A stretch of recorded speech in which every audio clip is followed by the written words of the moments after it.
طب انت عارف بيقول لك متوسط استخدام البني ادم للسوشيال ميديا يوميا ساعتين و25 دقيقه، يعني قول ساعتين ونص اوكي. يوميا قاعد ده متوسط. في ناس من الصبح ده بالليل طبعا صح. والله العظيم اعرفهم شخصيا ما بيسيبش التليفون من ايده، ما بيسيبش وهو حتى هو بياكل، والله هو بياكل قاعد بيشوف حاجات وبتاع، ما يسيبوش غير على النوم امم. ويصحى يعني طبعا ده ده ادمان، ادمان. 100% اعراض ادمان ما فيهاش كلام صح. يعني. فبس فانا بقول لك المتوسط ساعتين ونص. طب منين ازاي يعني؟ دي برضه عايز اسالك انا عليها عشان انا بجد ما عنديش تفسير ليها. امم.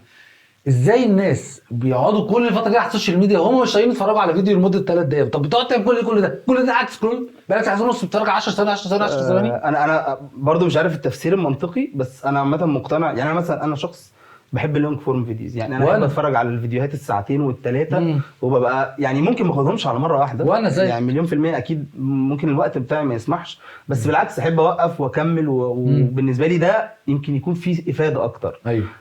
ومش مع فكره قوي التيك توك والريلز والحاجات دي كلها، متفهم ان في ناس بيحبوها، بس انا على المستوى الشخصي انا مش بحبها.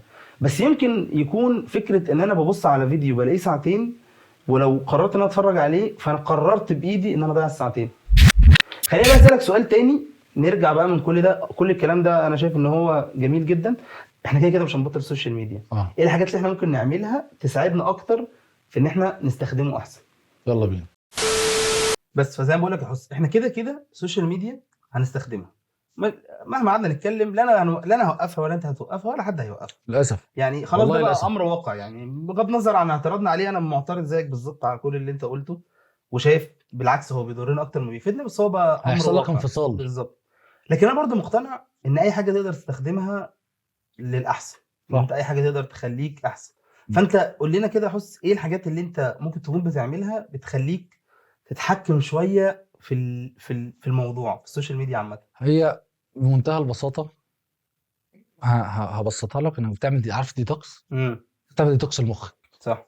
تعمل ديتوكس للسوشيال ميديا، فبالتالي الافكار اللي بتجي لك منه بيحصل لها ديتوكس، لان هو المخ ده بيتسمم زي الجسم. صح. انت جسمك لو بس انت للاسف لما جسمك بيتسمم بيديك اشاره بطنك بتوجعك مش عارف ايه، فبتحس ان صح. انا الاشاره جالي تسمم، فبتبدا تاخد انتينال وحاجات كده. لكن مخك لو اتسمم تبقاش حاسس صح. للاسف برضه. اي اي. وخلي بالك السوشيال ميديا بتديك بتغذي لك افكار، والافكار دي بتتحول لاكشنز، والاكشنز ده هي اللي بتحدد مستقبلك. صح. فانت مستقبلك كله هيبقى مسمم بسبب افكارك. صح. لازم صح تحس جدا. بخطوره الموضوع ماشي ازاي يعني. صح جدا. فانت هتعمل ديتوكس للسوشيال ميديا على قد ما تقدر، خليها حاجات مفيده ليك. يعني طلع لك حاجه، لو انت يا سيدي كنت شاب بتتفرج على بنات وموديلز وجسمهم حلو وعريانين والكلام ده نوت انترستد، فمش على الالجوريزم يقرا ان انت ما يجيلكش بس ده. ده على اليوتيوب، النوت انت يعني ما اعتقدش انه موجود موجود على. على فيسبوك، فيديوز الفيسبوك والحاجات دي والله والبوست، انا تخش بوست مثلا تقول في نوت انترستد او شو لسه اوكي او كده. اوكي، انا دايما بشوفها على اليوتيوب حته نوت، وعلى فكره الموضوع بتاع اليوتيوب نوت انترستد ده مهم مفيد. قوي قوي. يعني فعلا لما بعمله بيبدا يطلع لي الحاجات اللي شبه اللي انا عايز بالظبط. اتفرج عليها. تابع ناس مفيده ليك، الانترتينمنت مهم وتفسير الدماغ صح. مهمه، بس على بس يعني خليها في نطاقها المعقول. صح. وحاول استخدم السوشيال ميديا لتنميه افكارك. اتفرج على ناس بتقول كلام، ومش هقول لك ناس بعينهم عشان انا ما اعرفش انت ممكن صح. تكون انت مهتم في ناس ازاي. كتير على فكره بيقولوا كلام جدا كويس والله فعلا يعني. جدا جدا بالظبط. جدا جدا. كتير قوي لو انت فضلت منغمس ورا الناس التافهه اللي بيقول لك اعمل 5 حاجات عشان تشقط البت دي، والله مش في حاجات كده مليانه، مش ده مش دي مليانه. دي حقيقه دي والله حقيقه العظيم. فعلا. 5 حاجات تعملين في اول ديت حضرتك شفت لما شفت بتكون. فيديو ايه يا بيتكلم حضرتك؟ ازاي لما تحضر بنت تعرف اذا كانت دي بتحبك ولا اتفضل يعني يعني. انا. يعني يا عم مش مهتم والله. ده بجد بقى نوت انترستد يعني.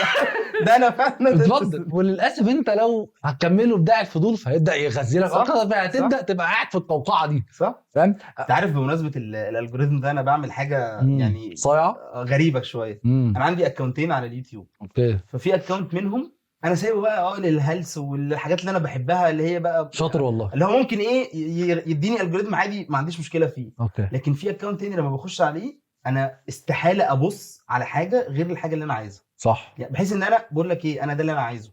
يعني الاكونت التاني ده انا مخليه للفتره اللي هي بتاعت انا عايز مثلا استفيد حاجه، حاطط بقى عليه بقى مثلا تيدكس، حاطط عليه ناس كويسه. يعني في برضه على فكره ناس بالعربي وناس ناس كتيره كويسه. يعني مثلا جدا. واحد من اللي بتابعه كويسين جدا دروس اونلاين، من الحاجات احمد ابو فعلا زيد. احمد ابو زيد، من الحاجات بجد عظيم. الحلوه جدا. عظيم. وفي حاجات كتيره كمان زي ده. انا بقى في الاكونت التاني بعمل الحته دي. الشقيري بحب مثلا انا الشقيري الشقيري. جدا، الشقيري كمان تحسه فيه اون جراوند اه قوي، يعني اللي جدا. هو راجع للطبيعه والحاجات. لان هو انت لو عرفت قصته، هو كان اصلا جات له فتره كده اه كان مخدرات وحاجات كده. بالظبط. وبعدين ربنا هداه، فدي حاجه مم. تخليه عنده مم. كريديبيليتي شويه صح. زياده. صح. برضه من الحاجات التانية اللي بعملها على موضوع السوشيال ميديا، بس مش مم. يوتيوب بس، لما باجي بقى اركز في حاجه وابقى عايز اعمل حاجه، في حاجه بسيطه جدا ممكن ناس كتيره ما تعرفهاش. على الموبايل في حاجه اسمها ورك مود، على اي مم. موبايل، سام اوكي. اندرويد، اي او اس، ايا كان.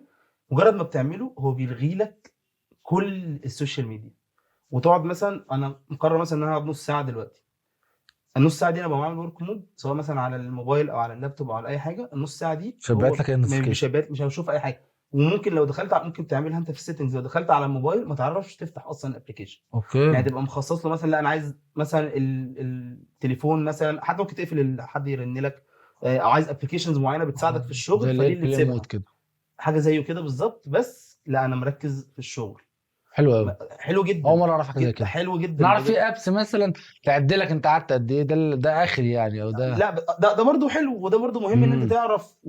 حته ان انت بتحاسب نفسك كل بقى اسبوع ولا كل شهر، امم. وبتشوف انت تحاول تكنترول الليميت بتاعك، ده حلو جدا معظم الناس برضه. بتعلى. انت عارف في حساب دي بيقول لك حقيقه، كده، دي معظم الناس حقيقه، بتعلى حتى لو نسب صغيره. دي حقيقه فعلا، للاسف. دي حقيقه فعلا هتفضل تعلى لحد امتى؟ مش دي هتسيبه خالص. مش هتفضل قاعد بيه. انت فعلا هتلاقي ان انت بتقل لما بيبقى مثلا في عندك ظرف مشغول. امم. تحس برضه الفراغ اللي احنا فيه بيخلي الموضوع بيغذيك اكتر، ان انت قاعد فاضي وما بتعملش حاجه، طب ما امسك الموبايل اقلب فيه. مع ان انت اصلا يعني مثلا حد كلمك مش عايز ترد عليه عشان انت مش فاضي. مش فاضي بتعمل ايه ماسك الموبايل؟ دلوقتي الحته اللي صح. كل الناس اتكلمت فيها، اللي هو ان الناس ان ده قتل التواصل بين الناس. ان مثلا انت لو ركبت مترو ولا ركبت مش هتسمع اللي جنبك. لو طلعت هتلاقي كل الناس قاعده ماسكه صح. الموبايل. لو اجتماع عيله، قعده قهوه مع الصحاب، اي جاتك حتى جاتنج زي احنا بنعملها مثلا مع اهلنا ومع صح. صحابنا انا وانت، لو هتلاقي معظم الناس كتير قوي ماسكه الموبايلات. انت عارف مثلا لو جه حد من 50 سنه ميت وصحي فجاه تحس والله ان احنا في الين زي ما كنا. ايوه، ايه اللي والله. انتوا قاعدين باصين فيه على طول ده؟ صح. طب ما في بني ادم جنبك تقعد تتكلم معاه صح. يعني. صح والله ليه فعلا. ماسك الموبايل يعني صح. ليه؟ ف لا لا، بصراحه الموضوع، انا شايف الموضوع. وحاجه كمان برضو قبل ما انساها، في حته انا برضو بيستفزني قوي موضوع حته الاتنشن سبان. امم. فكره ان انا حد ياخدني من اللي انا بعمله، يعني ايه؟ مش سهل قوي. يعني دايما تلاقي ان انت ايه، ممكن تبقى قاعد بتتكلم مع حد كلام مهم، ويجي لك نوتيفيكيشن على الموبايل، فتفتح تبص، فتتسحل مع الموبايل وتنسى اللي انت كنت بتعمله او انا شايف بتعمل. دي اصلا قله ادب يعني، بعيدا عن أي حاجه قله ادب. ولا وممكن كمان مش بس تتكلم مع حد، ممكن تكون بتعمل حاجه، بتشتغل، بتذاكر، بتعمل ايا كان اللي بتعمله. صح. انا شايف النوتيفيكيشن دي من اسوأ الحاجات اللي موجوده على الموبايل. ما هو مش عايزك تسيبه، عايزك تفضل ماسكه. الغيها. انا والله العظيم بجد انا لاغي كل اه. النوتيفيكيشن من على الموبايل، ما عدا ان حد الواتساب. يكلمني والواتساب لاغيه. اه. و- اه. بيظهر لي لو انا عايز، بيظهر لي من بره، اه. بس ما يطلعليش، ما بقاش انا سايبه موبايل مثلا على الترابيزه جنبي يعمل لي تن. ما دي اه.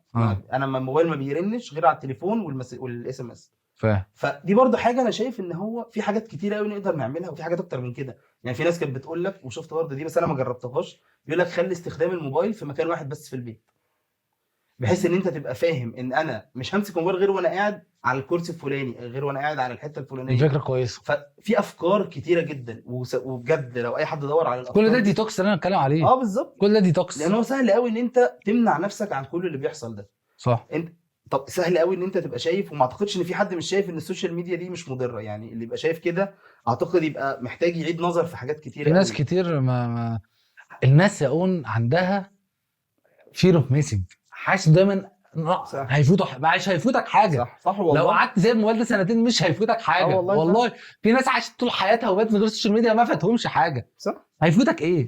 اصل احنا برضو الجيل اللي لحق قبل شويه. ده اللي يعني انا جاي انا اوحش. وانت ايوه. يعني لحقناه شويه، والناس صح. اللي قدنا اللي هم في الثلاثينات لحقوا ما قبل عصر السوشيال ميديا. ايه اللي فاتنا؟ يعني ايه اللي كان ده بيفوتنا؟ الحياه كانت امتع. والله بكتير. العظيم الحياه كانت امتع فعلا. وبعدين دلوقتي المشكله ان آه، الترندز بقت يوميا، وبقت مخنا ده يعني ربنا سبحانه وتعالى لما خلقه لنا غير مصمم على دخول كميه الافكار دي يوميا. صح. صح. غير مؤهل وحاجات كتير لكده، على فكره، يعني ودنك، فبيحصل لك اضطرابات. يعني ودنك مثلا برضه نفس صح جدا. ونفس الفكره مثلا في فكره الايربودز، بيقول لك انت ودنك مش معموله ان هي تسمع من المسافه دي. اهو يعني صح انت والله. انا المفروض نبقى قاعدين بنتكلم من انا ما المسافه جبتهاش دي. وما استخدمهاش خالص، ما بحبهاش يعني خالص. فعلا مهمه جدا ان انت تبقى فاهم ان آه. ان يا جماعه. وبعدين الناس مثلا بتعلي، فكل ده غلط علينا كجسم البني ادم، كل ده مش صح. انا اقسم بالله الايربودز دي ساعات ما بتبقاش باينه، بحس واحد ماشي في الشارع بيكلم نفسه. دي حقيقه. اقسم بالله بحس ان ايه يا جماعه في. وبعدين ما يستفزنيش اكتر من اللي يعدي الشارع ماسك ايه المكالمه المهمه اللي هتموت نفسك عشانها دي، اه ومش والله. باصص لك انت وانت معدي بالعربيه، هو معدي بس ويا دوبك كده رامي طرف عينه، فاهم؟ هتخبطني ولا إيه؟ عشان معايا تليفون مهم اهم من حياتي بس. ايه يا عم في، لا بص لا الناس صح، بقت عامله صح ازاي. أوي.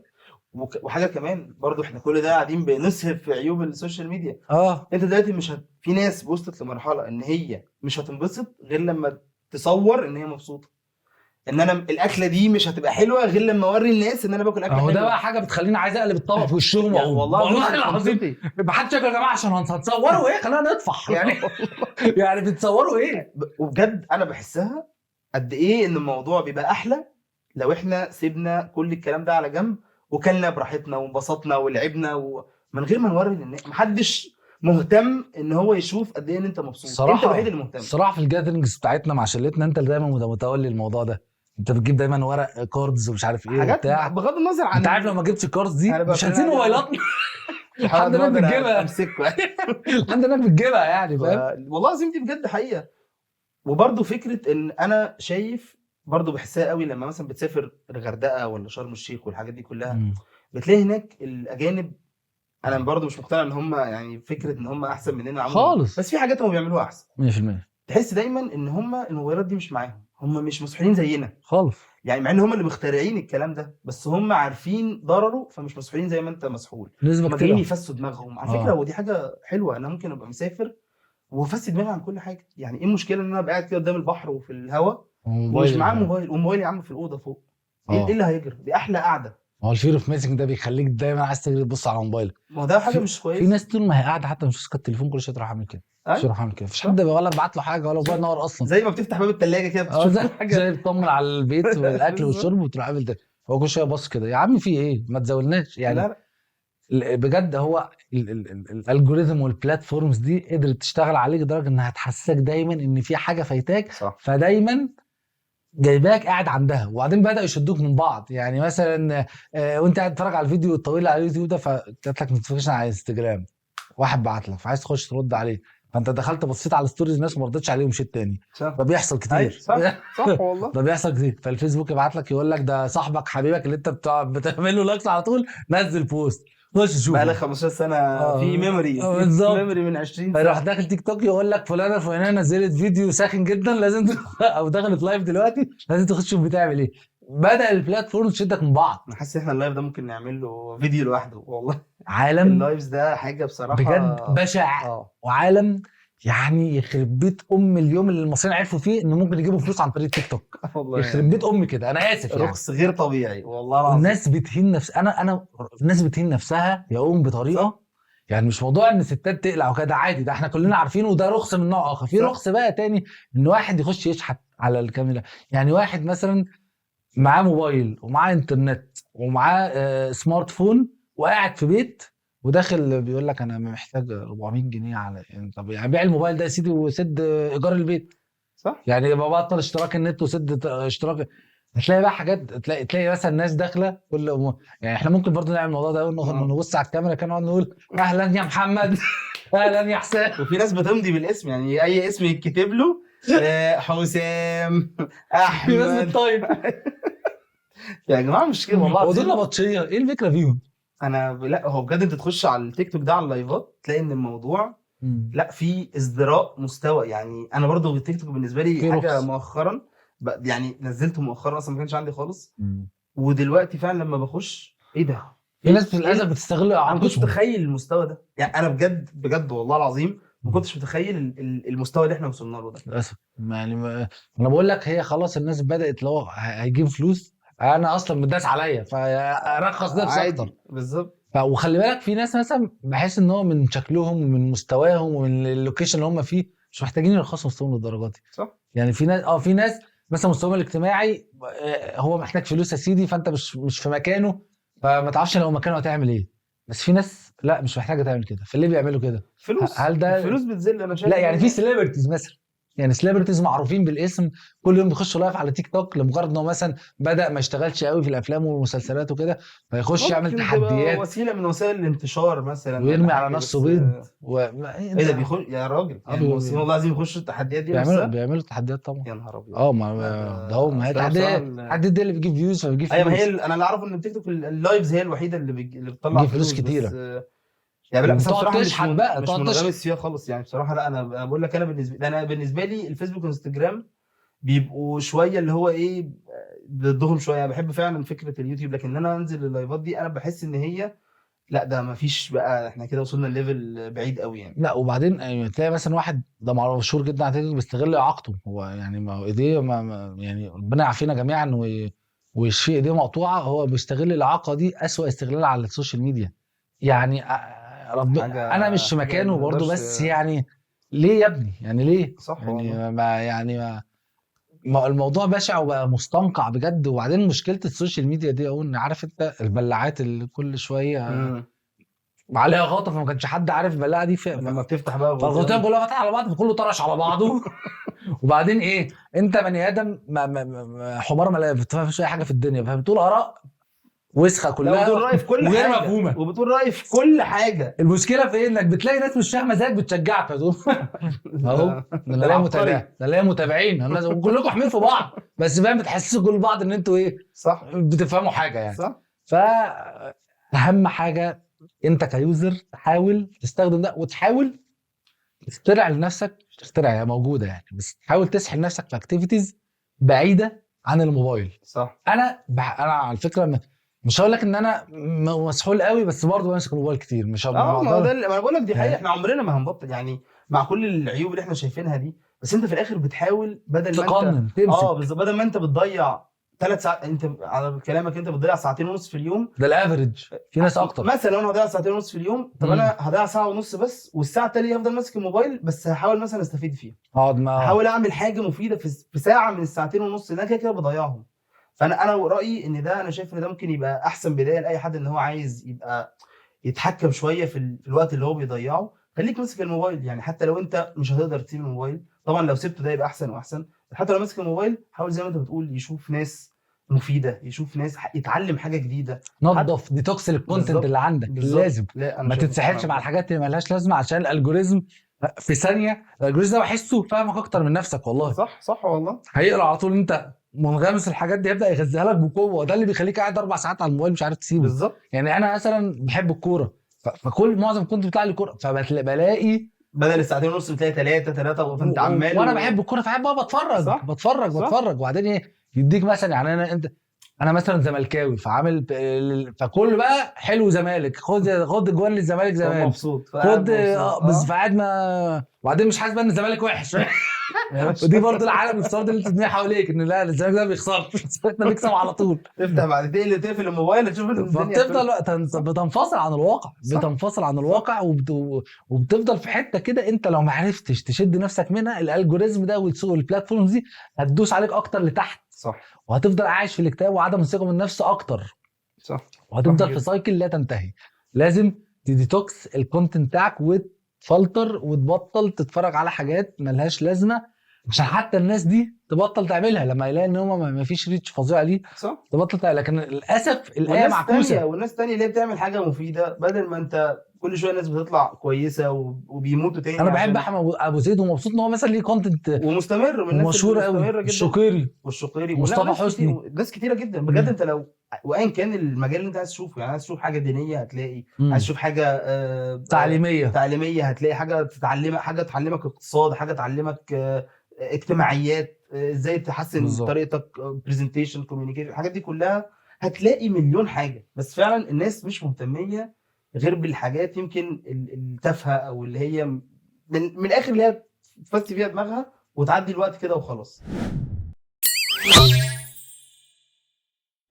انا عايز احكي لك موقف بس. احكي. موقف شخصي معلش قول لازم لي. اقول. زمان كنت مصاحب واحده كده راحت لحالها الحمد لله. مم. كنت مثلا قاعد بكلمها بالليل والدنيا حلوه بقى فاهم؟ اللي هي فجاه بتقول لي بقول لك انا لازم اقفل دلوقتي عشان ما فتحتش انستجرام من الصبح. فانا بحس والله العظيم كانت بتقول لي كده. فانا بحس ان الانستجرام يا نهار اسود ما فتحتوش اقفلي حالا ازاي.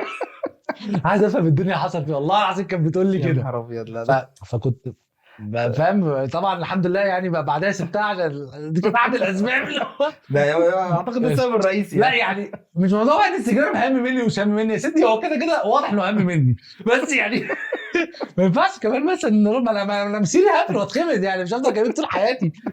يعني الانستجرام مش هيضيع مش هيروح في حته. لا ما ده فكره الفير اوف ميسنج اوت بقى اللي كان هي دايما تبعت سكرين شوتس اللي هو يو ار كود يعني اللي انت تتابعتي كل اللي كان زمان انستجرام بيعمل الحوار ده ان هو قبل ما يكون يطلع لك سجست ده والكلام ده ان انت شفت كل حاجه عند كل الناس. دي كانت اهم انجازات في حياتها يعني لا فاهم. حول ولا قوه الا فيعني النقطه الثانيه وبرضو دي انا وانت ممكن نبقى ريليت ليها جدا. الاطفال اه الاطفال من 4 سنين ممكن يبقى بيستخدم سوشيال ميديا. خلي بالك الموضوع دي ده حقيقه خطير فعلا. انا عامه جدا. انا فعلا يعني مع بناتي بحاول على قد ما اقدر ان انا الموضوع يبقى في وقت، بس للاسف يعني يعني الكبيره ما شاء الله دلوقتي ممكن تستخدم السوشيال لا ميديا سوشيال وكده ميديا لا، يعني احنا اخرنا لغايه دلوقتي ممكن يبقى ايه يوتيوب بتاع اللي هو حاجات تتفرج عليها بس برضو اندر قدامنا كنترول. اندر كنترول. بس للاسف ساعات كتيره الاندر كنترول ده اللي هي فكره الحاجات اللي تشوفها يعني ده كده كده، لكن لكن الوقت الوقت بقى هي دي اللي انا ايه مثلا بنحاول كل فتره ان احنا نليمت الوقت، لان لما بنلاقي الموضوع اوفر شويه بنلمه تاني مش عارف ايه. بس برضو عشان الحياه نفسها بقت سريعه وبقيت ان انت ما بقتش قادر تعمل الحاجات اللي بتعملها زمان، اللي هو فكره ما احنا اهالينا ربونا من غير ما يبقى عندهم سوشيال ميديا. يعني بجد انا طبعا فاكر ان اهالينا كان عندهم وقت لينا. احنا دلوقتي انت بقيت جدا الوقت والله الفاضي بقيت جدا. عايز تقعد فيه على الموبايل وعايز تعمل. فده برضو غلط، يعني غلط مني وغلط من ناس كتيره جدا. وهيفصل ابنك او بنتك عنك لان لما هو بالظبط جاي يلعب معاك وعايز يلعب معاك وانت قاعد على الموبايل الايه هتنعكس كمان كام سنه. صح هتبقى انت اللي والله. محتاجه وهو قاعد ماسك تليفونه. وبجد قد ايه بتحس الفرق يعني مم. لما مثلا انزل العب مع بناتي في اي في النادي، مم. ينزلوا يلعبوا قد ايه لو انا قاعد معاهم هم بيبقوا مبسوطين السعاده. مم. وعلى فكره والله العظيم بجد انا لما برجع بحس ان انا مبسوط اكتر بكتير جدا من ان انا نازل اعمل حاجه معينه ونازل اقضي واجب ويا جماعه انزلوا العبوا وانا هقعد على الموبايل. كده. ما عملتش البوند بيني وبينهم. صح. البوند ده مهم قوي والله العظيم بجد بيأثر عليا انا كمان مم. بصوره كبيره ان انا العب معاهم ونلعب ونروح ونيجي حتى لو لمده نص ساعه بس بيفرق. وحتى اللي بيتفرجوا عليه ممكن يسمم افكارهم ودول بقى فاهم بلانك بيج يعني. دي مصيبه تانية بقى خالص بقى. يعني دي انا بلانك شايف ان بيج. هي مصيبه تانية خالص بصراحه. ولا يعني فعلا الموضوع ده ان لازم الاهل يبقوا مركزين معهم عيالهم بيتفرجوا على ايه والوقت اللي بيقضوه، لان برضه خلي بالك انت لما بيعدي وقت معين بيبدا يبقى فيه زي ادمان كده زي ما انت بتقول للموضوع، لان هم كمان احنا ككبار عاد احنا ما بالك هم. بالظبط هم هم اصلا مش بيطفوا في اي حاجه يعني. هم بيشبطوا جدا. وبعدين لو انت قللت شويه لا انا عايز اتفرج طب ليه. بعدين برضه عندهم حاجه تانية، يعني انا فاكر وانا صغير لما كنت اتفرج على التلفزيون كنت اتفرج على الكرتون على حاجات بقى كنت بحب كابتن ماجد جدا كنت بحب. وانا هم دلوقتي انا بحس ان مع اختلاف الاجيال بقوا يحبوا فكره، يعني مثلا في بتاع مشهور قوي اسمه ديانا اندروما ده تحس ان هم اطفال بلوجرز فهم شوف بقوا بيحبوا ده. خلي بالك ده برضو من الشركات هي بالظبط فانت متعة. متخيل يعني بجد حتى دلوقتي اللي هو لا طب تعالى نتفرج على مثلا حاجه بتاعت زمان طالعين بيه اطفال سندريلا بلوجرز سنو وايت ده. ايا كان بقى يعني اللي هو الحاجات القديمه اللي هي كانت في الاخر فيلم وخلص. لكن انت فكره الناس الاطفال اللي بيقعدوا وبيتصوروا دول ككونتنت هم برضه شايفين ان معاهم كل حاجه. يعني نفس فكره الاكتئاب ان انت شايف اللي قدامك ده بيعمل حاجات كتيره وانت مش معاك نفس الحاجه دي. هم برضه كاطفال صح. شايفه طفله زيها معاها بقى كميه العاب غير طبيعيه عايشه في فيلا ما نحلمش بيها وعندها بره في الجنينه بسين والبسين ده فيه زحاليق. طب هي فتبدا كطفله تبدا اكيد طب تكرهك انا انت مش عندي شخصيا. طب انا مش عندي الكلام ده ليه.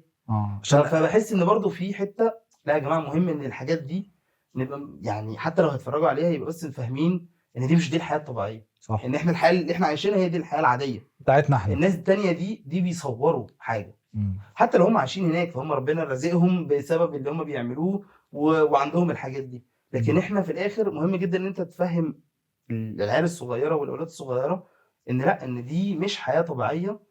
انا بحاول على قد ما اقدر ان انا ارجع اكتر لفكره الافلام لاين كينج بقى مش عارف ايه الحاجات دي كلها لان احنا الحاجات دي اتربينا بالنسبه لهم عليها. بدائيه يعني فما مش تستمتعوش بيها. مش عارف يعني قصصها مثلا. اختلاف بقى مش عارف بصراحه الموضوع. بس فعلا بلاحظت ان اطفال كتيره بيحبوا تايب اوف كونتنت ده يعني.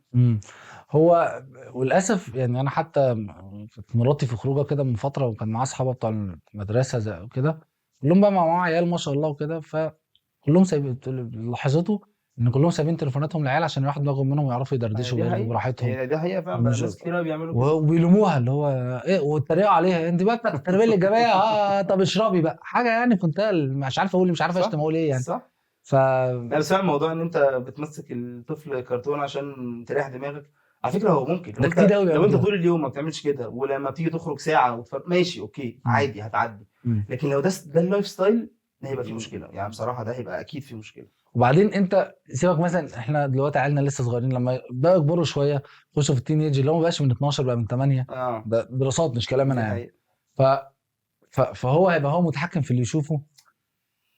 انت القيم والمبادئ اللي عايز تديها له، مش هتعرف. يعني تخيل كده، افتح انت التيك توك شوف ايه القيم اللي ممكن تديها له بقى منه. والله والله افتح ولا اي حاجة. بلاتفورم يا ولا سيدي، اي حاجه. ايه القيم اللي انت عايز تزرعها جواه، اللي هو تبقى كويس وتساعد وتصلي الناس وتساعد الناس وما تكذبش وما تسرقش، والكلام اللي هو وتحترم الكبير وما تردش عليه وتوطي مم. صوتك كل الكلام الحلو ده. ايه في السوشيال ميديا ممكن يتعلمه؟ ده عكس كل الكلام ده. عكسه حرفيا، فعلا عكسه حرفيا. لو شفت الريلز والحاجات دي كلها، قد ايه الناس وحشه وقد ايه الناس حتى في ناس بتصور حاجات اللي هي زي شورت موفيز يعني، وقد ايه بقى ان الحرامي ده وحش، وقد ايه ان الناس اللي بتسرق هي كويسه، وقد ايه. تخيل. فلا بصراحه الموضوع لا هو في زي ما انت بتقول كده بلعات وطفحت. وللاسف بقى هو ده هيبقى ده السورس بتاع اللي بيستمدوا منه من القيم دي والمبادئ مصيبه، والافكار. دي مصيبه سود. فانا مش عارف اعمل ايه يعني، انا بجد مش عارف لما اوصل المرحله دي ممكن اسيطر على الموضوع ازاي، لانه في لحظه ما هيخرج بره ايديك انت شخصيا. صح، بس انت في الاخر بتحاول على قد يعني انا برضو مقتنع بالحته دي، ان انت بتحاول على قد ما تقدر وتسيب الموضوع على ربنا، وان شاء الله ايه يعني هو الجيل كله على بعض. بس هو خلي بالك برضو، انت لو رجعت هتلاقي برضو ان اهالينا كانوا بيقولوا علينا ان احنا جيل بايظ يعني، فده فاهم حاجه ده، دايما انت هتفضل بس الموضوع بقى بفكره. اخطر بكتير. الموضوع اخطر طبعا، مليون في المية، مليون في المية صح. الازمه الكبيره الكونكلوجن بره الموضوع ده كله، ان انت طول ما انت منغمس في السوشيال ميديا، طول ما انت مش هيبقى عندك رضا عن حياتك. صح صح. طول ما انت عندكش رضا عن حياتك، طول ما انت هتفضل تعبان من الاخر. ما صح 100%. لو سبت موبايلك او لو قننت الكونتنت تتفرج عليه، انه هيبدا عندك رضا في حياتك، تحس ان انت في نعمه كبيره غيرك مش طايلها. صح فعلا. صح. الحمد لله يعني. الحمد لله. بس والله وده ربنا كل يعين. كلامي عن السوشيال احنا ميديا طولنا النهارده، شويه الحلقه بس دي الموضوع كان يستاهل. لا بصراحه يعني اتمنى تكونوا استفدتوا اي حاجه، وعرفتوا كده اي طريقه ممكن تساعدكم ان انتوا تتحكموا شويه في ديتوكس ديتوكس يا السوشيال جماعه، نوت ميديا. انترست تلاقي حاجه مش شايفها تفيدك. صح. ديتوكس. بس كده، اشوفكم فيديو جديد. سلام. سلام.